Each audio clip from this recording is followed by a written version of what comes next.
When a matter is weighty and prone to misunderstanding, it sometimes helps to speak in parables.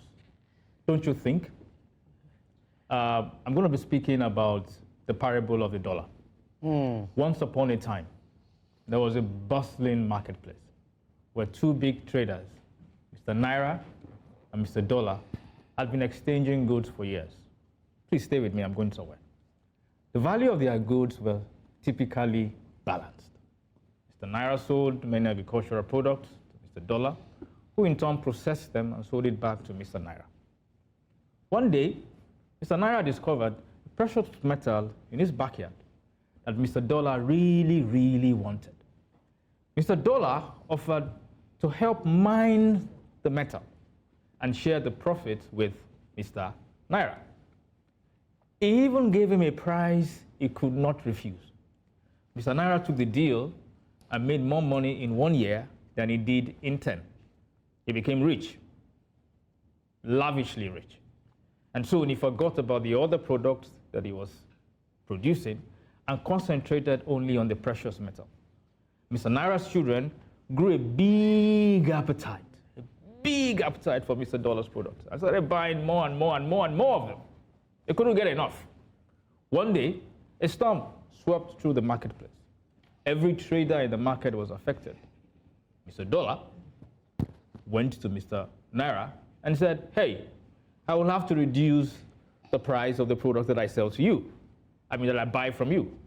Mr. Naira was not happy, but he had no choice but to accept because Mr. Dollar controlled the price.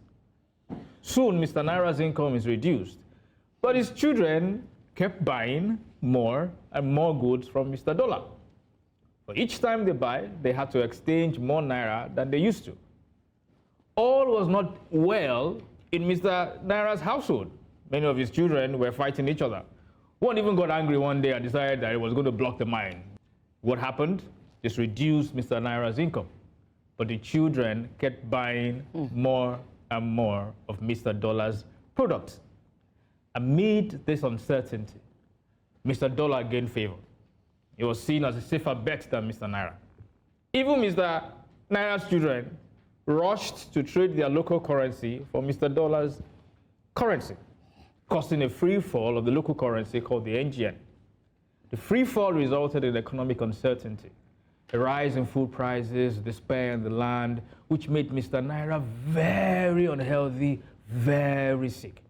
Mr. Naira, desperate to be healthy, consulted with a doctor who recommended that he should take some very bitter pills to stop the free fall. Mr. Naira's children did not trust the doctor because he's related to Mr. Dollar. So the question I want to pose to you and this wonderful set of this panel is, what should Mr. Dollar do now? Mr. Dollar or Mr. Naira? Mr. Naira.